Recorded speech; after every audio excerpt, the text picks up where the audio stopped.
Today we're gonna kind of talk about the upcoming fight between Khabib Nurmagomedov and Conor McGregor at UFC 229. Give you guys some sort of analysis, what we think is gonna happen, what we want to happen, and yeah. So first of all, we have to take a look at Conor McGregor. People are looking forward to watching him get back into the octagon, especially since he hasn't fought in over a year, and well, his last fight wasn't even a MMA fight. It was actually a boxing fight against Floyd Mayweather, and of course it didn't go as planned. Conor McGregor had that little incident at UFC 223 where he threw that dolly into, you know, that bus full of fighters, and you know, there's even fighters right now trying to sue him. So and on the other side we have Khabib, who's actually been active this whole time that Conor McGregor has been out. He's now the lightweight champion, and of course, you know, there was some challenges along the way. For example, on that same card that Conor McGregor crashed, he was supposed to fight Tony Ferguson. He fought Elia Quinta, and of course, you know, he ended up beating him, but like it was something that most people actually expected. For this fight, the roles reversed a little bit, because when Conor McGregor was champion, Khabib was inactive. Now that Khabib's champion, Conor McGregor is inactive. So we're gonna see if that plays a role in the fight, because they both fought at UFC 205 when Conor became the lightweight champion. Since then, Khabib has fought Edson Barboza and Elia Quinta, becoming the lightweight champion. It's a good idea to bring in a wrestler, but it's not going to be the same because it's a different style of wrestling. Khabib comes from a Sambo style of wrestling, and American wrestling is very, very different. And some can argue Sambo is more efficient for MMA. So we're going to have to see what kind of game plan Khabib and AKA comes with, because his last 3 fights we saw him strike more than we're used to. In the Michael Johnson fight, he got cracked and got hurt. The Edson Barboza fight, he struck a lot more than we expected him to strike with a good striker. And then with Elia Quinta, you saw him kind of, well, I guess what he said was more of training an actual fight, but we saw him, you know, pop his jab and, you know, more striking than wrestling, which he could have took him down, because he did take him down earlier. So that's gonna play a big role. But I expect Khabib to come in with more wrestling, because it's a high stakes fight. He's not gonna risk anything to Conor, because Conor's Conor. If you lose to Conor, then, you know, he makes fun of you for it after, as Chad Mendes and Eddie Alvarez know. So what I think is gonna happen is Khabib's gonna throw some feints and shoot in for a takedown, and I believe he's a stronger man. He's a better wrestler, obviously. He's going to be able to eventually take him down, if not the first time, but the next few times he will take him down, and he's going to drain Conor of his energy. I think Conor makes it out of the first round, but by the second round, he's going to be exhausted. I think he makes it to the second round, but by the second round, I think he's going to be exhausted. I'm basing that off his last 2 fights with Nate Diaz, which he grappled the most in, and he was significantly tired than compared to other fights that he fought previously. So I think grappling is his weakness. We're gonna see a motivated Khabib, and he's not gonna strike with Conor. I don't think it's wise for him to strike with Conor. So yeah, going back to what he was saying about energy, Conor McGregor probably has to be a little bit more efficient with it, like he always states. Of course, if you want to give Conor McGregor, I guess, a bit of a pass on that Nate Diaz fight, he fought Nate Diaz at a higher weight class, and of course, you know, it was something that he did drastically, because technically he was supposed to fight at 155 that night, if I'm not mistaken. But I mean, he did also fight Mayweather at a weight in which, you know, was more natural for him, but also got tired. But I mean, you could also make out the point that, of course, it was a boxing match, so it's fought at a different pace and a different rhythm. But the point is that, you know, there's some weakness, I feel like, to his cardio ability. And on the other hand, we have Khabib, who we actually seen go 5 rounds. And the thing about Khabib is that he doesn't stop. And I feel like if Conor McGregor doesn't really put Khabib away early, I think it's going to be a long night for Conor McGregor, especially because of the mere fact that Khabib is just on you and on you. If Conor McGregor does have, you know, that heavy blow to pretty much KO Khabib or hurt him early on, could be a different fight. But sometimes you guys would actually see Khabib going through strikes and strikes like nothing was bothering him. I think he probably has the better shot if he's able to put away Khabib early or hurt him early on and avoid as many takedowns as he possibly can. If not, I think that it's going to be a long night for Conor McGregor, especially in those later rounds. And I think, if I'm not mistaken, Khabib has taken down all of his opponents, right?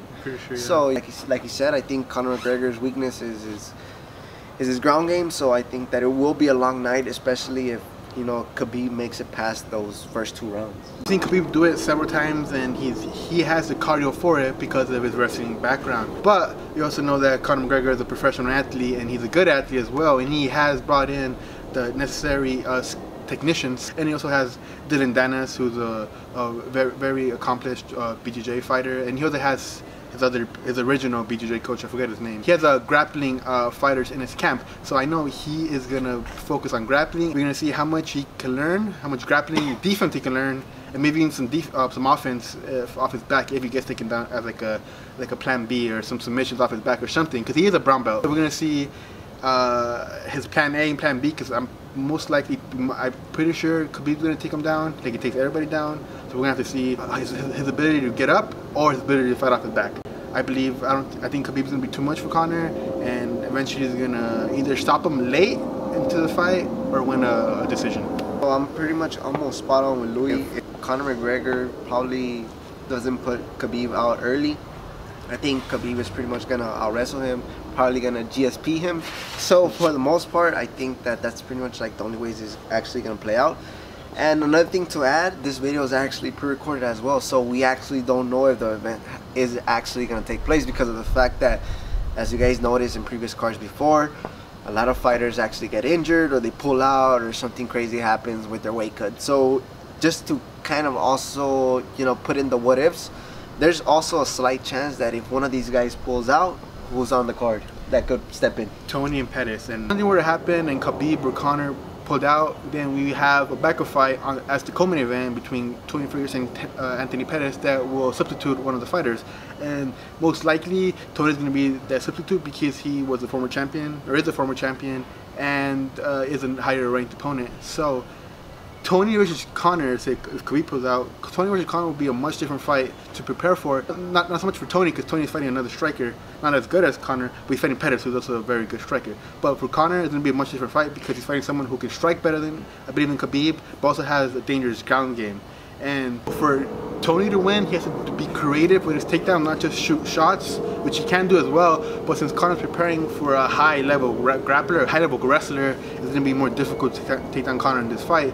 Tony would have to do some crazy tense kind of stuff, go for an Imanari roll, pull guard even, that's a possibility, and work off his back. He's a 10th planet black belt, and he is, you know, a very, very, very good submission artist. I saw him submit Lando Manata and Edson Barboza. But for Conor to win, he has to keep his distance and strike with them, because Tony gets hit. As you've seen the Edson Barboza fight and the Lando Manata fight, he got tagged a lot. He almost got finished by Lando. So Conor has to keep his distance and outstrike Tony, which I think it can. We will have to see if Tony's chin can keep up, which I don't think it can, because he has been dropped and hurt before. And for Tony, he has to pull guard, pull off an Imanari roll, and submit him. If Conor pulls out, which I doubt it, because he never does, he will fight through it. Khabib versus Tony is a fight that has been planned 4 times previously. Yeah, a bunch of times. And I think this one will be more competitive, because they have trained for each other several times, and it's going to be a good fight, because it's grappler versus grappler. Tony being a wrestler, not the same level as Khabib, but also having a wrestling background and a very good grappler. I think he's a better jiu-jitsu than Khabib. Tony is very good at striking and cutting people off his back, so he's going to be able to cut Khabib, maybe that put him off his game plan, or even apply submissions that will kind of keep Khabib away, or not as active on the ground because of the submission. So we're gonna have to see. We're gonna see if, you know, whatever happens, whatever scenario happens, if someone pulls out, we're still gonna have a very, very good fight, because Tony is on the card. Yeah, pretty much you covered it all. I think that Tony is gonna be the wild card there, and it's gonna be an interesting night depending on who's fighting tonight. Regardless, you know, all those guys have been champions, or are one of them is a current champion. So all of those guys have been champions before. Those guys all, you know, have the chance to, you know, reclaim the throne or to defend the throne. The co-main event and the main event are both filled with fighters that are willing to step up and fight. Maybe not Pettis, because he didn't want to fight Khabib last time, but whatever. But we still have Tony and Conor and Khabib, who have, you know, has had fighters pull out and still fight opponents. So we should be happy that we have them. And yeah, everything you need to know about this card, everything we think we need to know. If we missed something, or let us know your opinions.